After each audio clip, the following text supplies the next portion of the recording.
mulai ya. Assalamualaikum warahmatullahi wabarakatuh. Waalaikumsalam warahmatullahi wabarakatuh.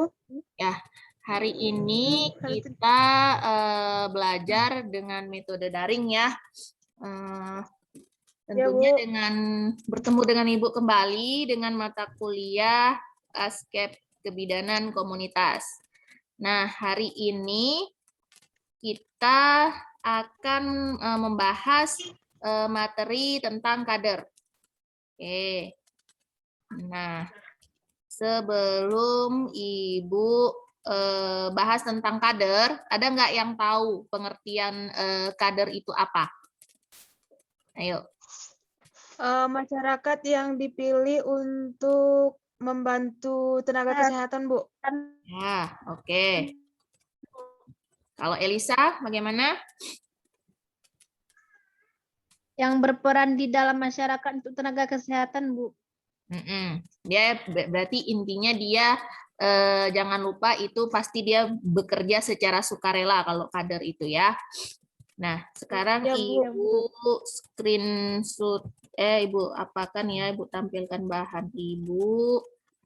Sebentar.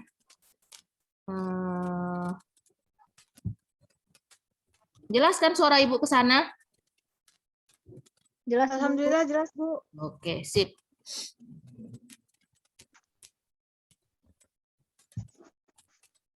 Nah.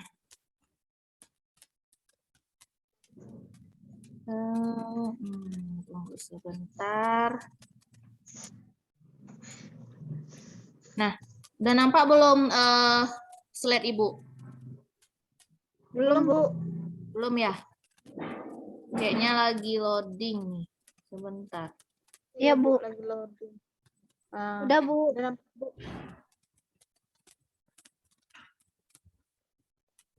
Udah nampak, Bu. Udah nampak? Udah, Bu. Udah ya.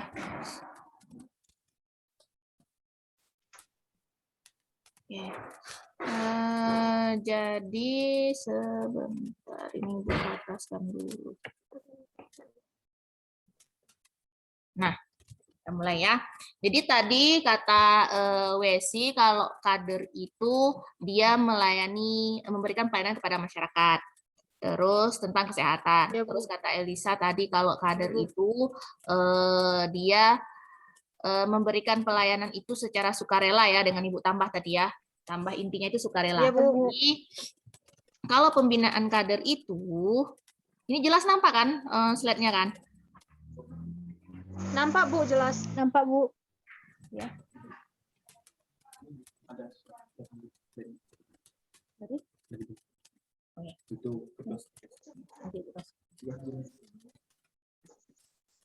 Oke, jadi pembinaan kader tadi kita harus sebelum kita bina kader kita harus tahu dulu pengertian kader itu apa.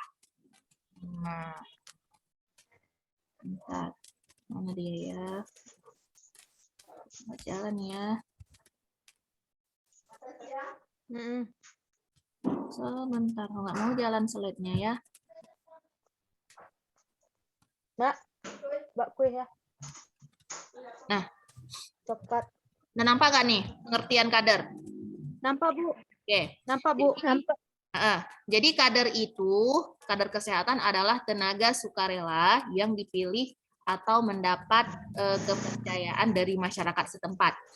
Intinya dia tenaga yang sukarela tanpa dipaksa. Siapa yang mau gitu? Siapa yang mau bekerja secara sukarela untuk kepentingan masyarakat. Nah, tentunya tidak langsung kader ini memberikan pelayanan kepada masyarakat lain, tapi dia harus dilatih atau diberi pelatihan dulu. Supaya apa? Supaya mereka lebih terampil dalam memberikan konseling atau memberikan pelayanan kepada masyarakat sekitar. Nah, itu dia tadi pengertian kader. Ya, Bu. Selanjutnya,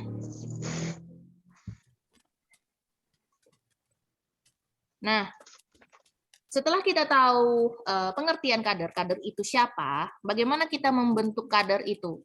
Nah, membentuk tim kader itu. Jadi kader itu dia dibentuk secara bersama, kemudian dibuat tim pelatihan kader melibatkan camat dan pihak puskesmas. Kemudian waktu pelatihannya itu selama 32 jam atau disesuaikan. Berarti kira-kira dia nggak cukup 1 hari, paling cepat itu 2 hari lah waktu pelatihan yang kita berikan kepada kader tadi. Nah, metodenya itu yang kita berikan pelatihan kepada kader tadi, itu bisa metode ceramah, diskusi, demonstrasi, kemudian pemain peran atau role play, penugasan, dan praktik lapangan. Gitu. Jadi kita dalam membentuk kader itu memang butuh tim. Nggak bisa kita bentuk kader hanya dengan 1 orang, nggak bisa. Gitu.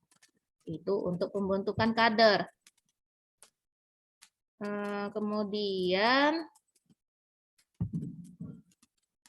nah, jadi setelah kita bentuk kader itu, kita mesti ngapain? Nah, kan tadi katanya kader itu masyarakat yang dengan sukarela membantu atau memberikan pelayanan kesehatan kepada masyarakat dengan diberikan pelatihan. Ya, Bu. Dalam pelatihan itu materi apa yang kita berikan gitu?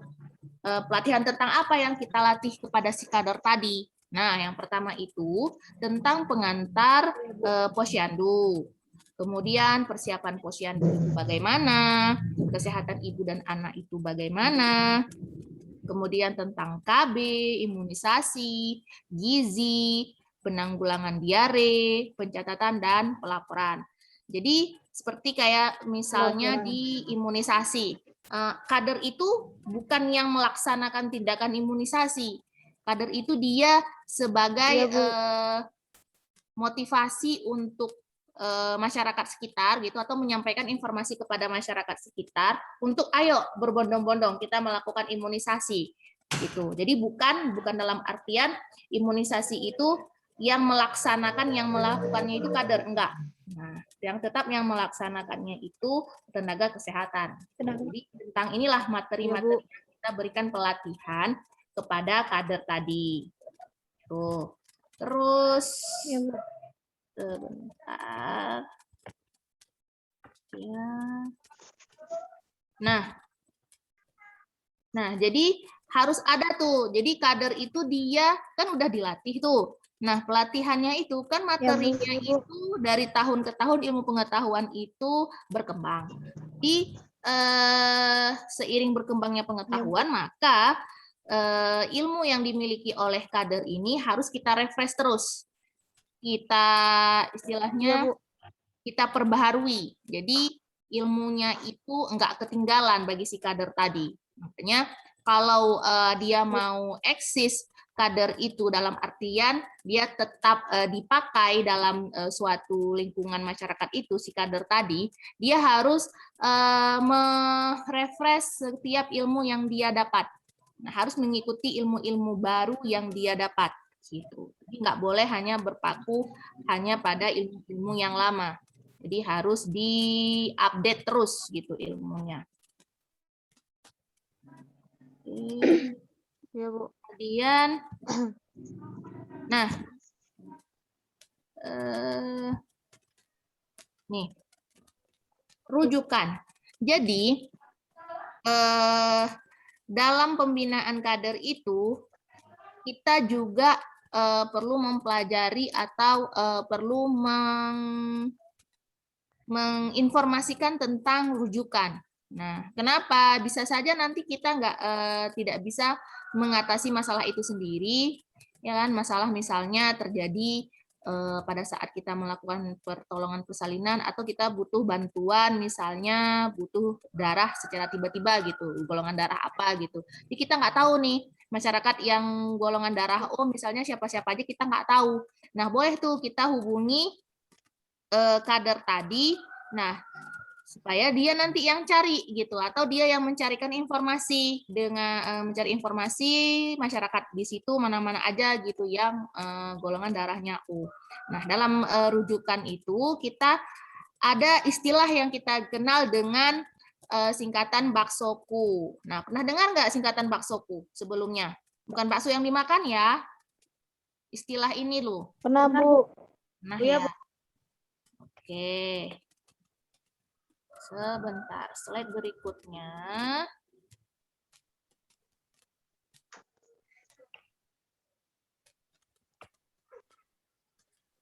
Slide berikutnya. Nah, ini dia. Jadi, baksoko itu apa dia yang harus ada dalam melakukan rujukan? Inilah singkatannya. Yang pertama B itu bidan. Nah, pada saat merujuk harus ada bidan, kemudian alat, kemudian keluarga, surat, obat, kendaraan, dan uang.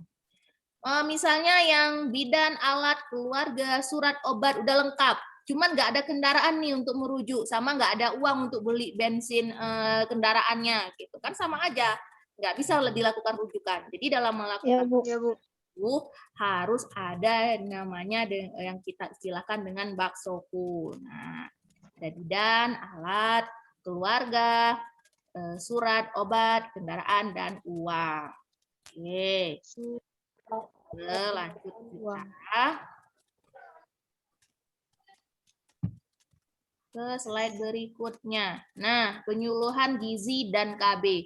Jadi kita itu berikan informasi kepada atau pelatihan kepada si kader tadi tentang penyuluhan gizi dan KB. Nah, informasi mengenai gizi, mengenai KB, kita sampaikan tuh kepada kader. Jadi nanti kader pada saat kita melakukan pelayanan kesehatan atau penyuluhan, dia bisa tuh membantu kita dalam memberikan penyuluhan atau membantu kita dalam menyiapkan alat-alat atau menyiapkan hal-hal apa saja yang dibutuhkan dalam kegiatan kita tersebut. Nah, penyuluhan KB. Kemudian kalau penyuluhan KB ini prioritas pelayanan KB adalah kepada pasangan usia subur. Nah, coba kita bayangkan, kita sebagai bidan misalnya ditempatkan di suatu desa. Nah, desa itu baru bagi kita.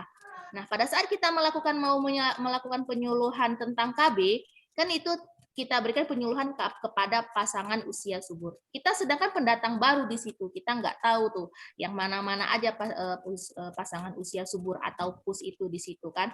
Jadi kita kolaborasi dengan kader inilah yang mencari tahu. Nah, Ya, Bu. kader inilah yang kita rangkul untuk bekerja sama dengan kita dalam melakukan penyuluhan KB tadi. Nah, jadi kemudian ada selanjutnya tentang pencatatan kelahiran dan kematian. Jadi tetap kalau tindakan itu yang melakukan tetap tenaga kesehatan. Kalau untuk pencatatan itu Bu kita boleh berikan kepada tugas itu kepada kader. Nah, tentunya kader yang sudah mengikuti pelatihan. Oke. Nah, ini ada peran kader nih dalam promosi tabulin, dodolan dan ambulan desa. Gitu. Jadi tabulin itu apa? Tabulin itu tabungan ibu bersalin. Nah, dananya itu dikumpulkan oleh ibu hamil dan disimpan sendiri di rumah atau di bank atau di bidan. Nah, peran kadernya apa di sini? Menyarankan atau memotivasi bumil agar mempunyai tabungan untuk persiapan persalinan.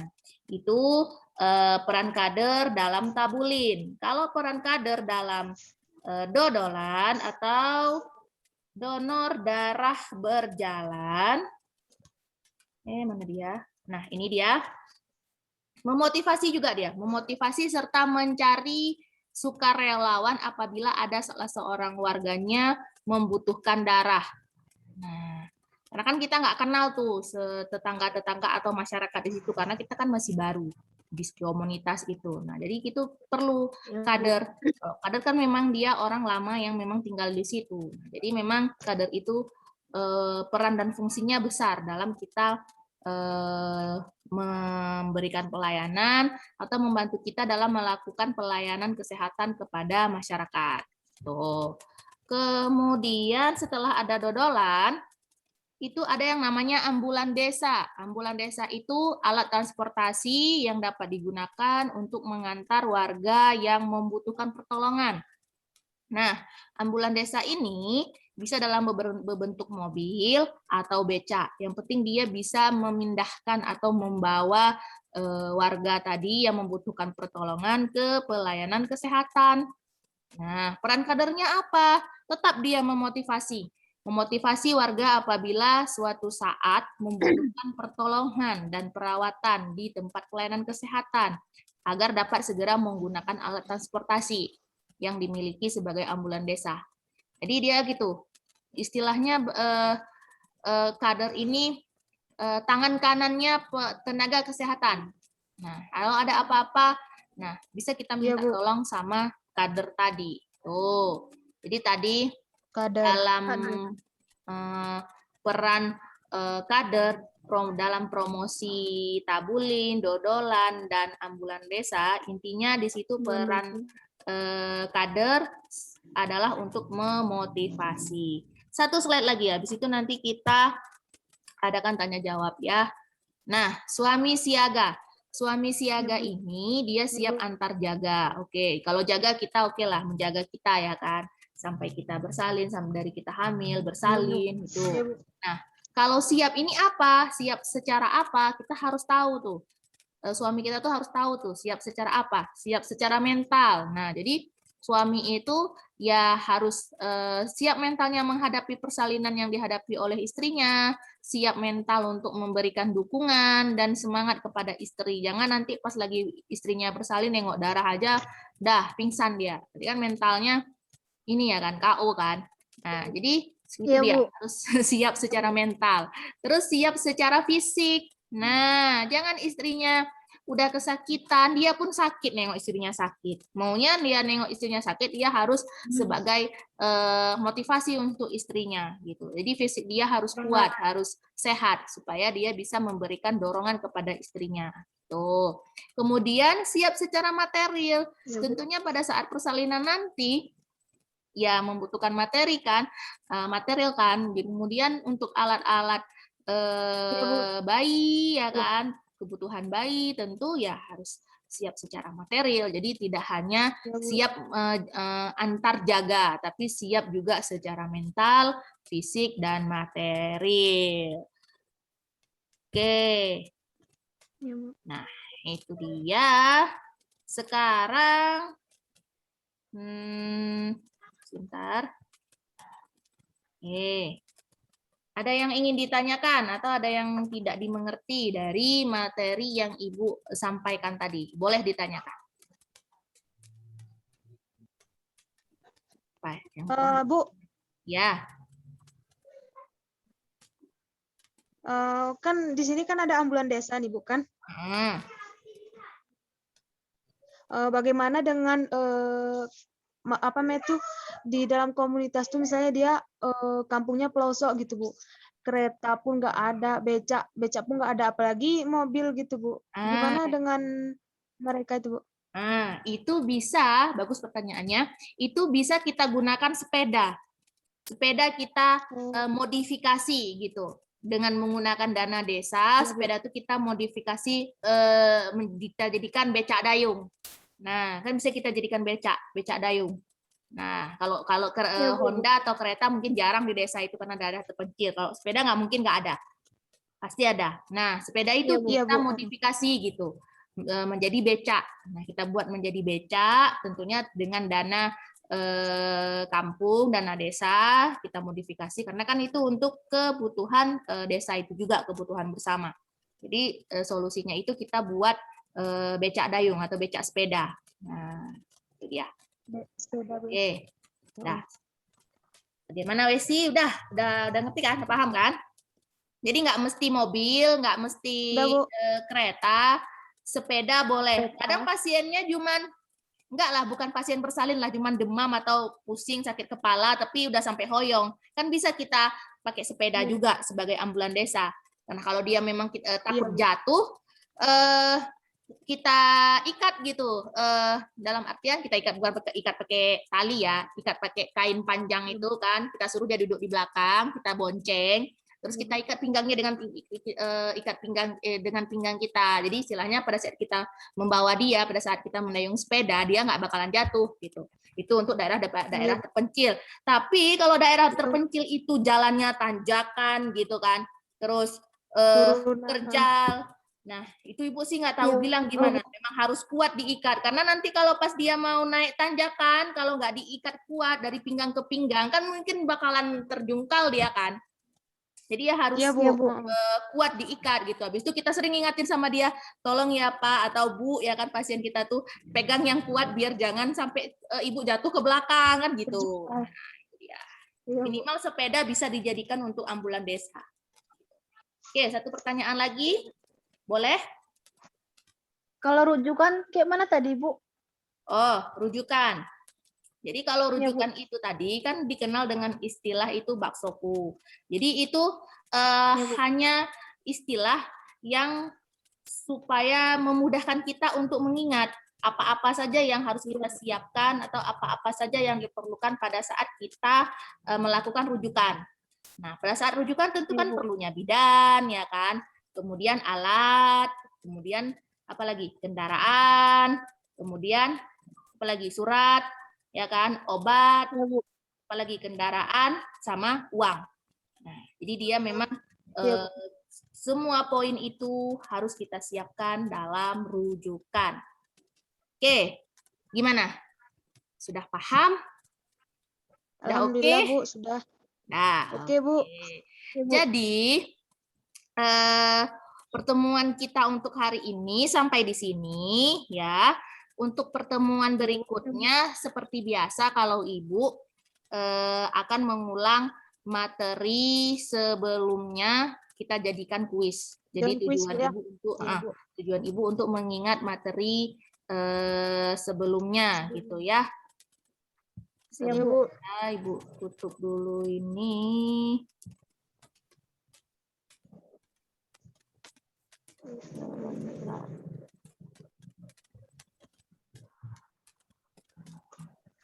Ini dia.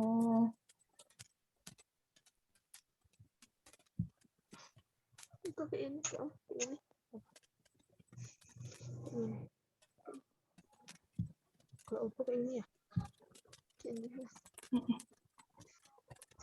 Oh, dia tadi sebentar. Nah.